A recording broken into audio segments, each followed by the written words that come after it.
أعوذ بالله من الشيطان الرجيم. إن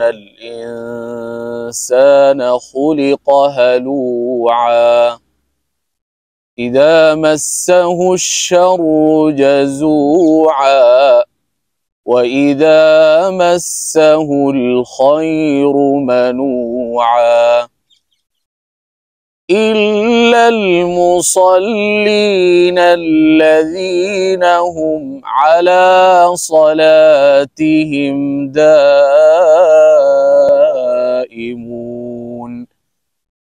والذين في أموالهم حق معلوم للسائل والمحروم والذين يصدقون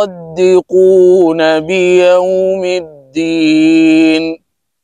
والذين هم من عذاب ربهم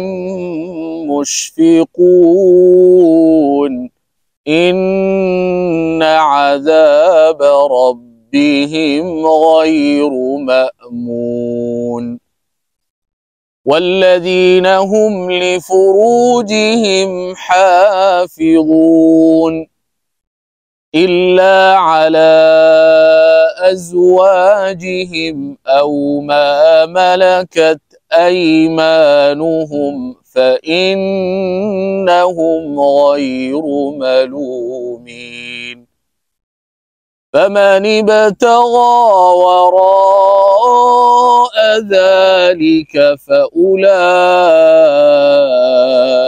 هم العادون والذين هم لأماناتهم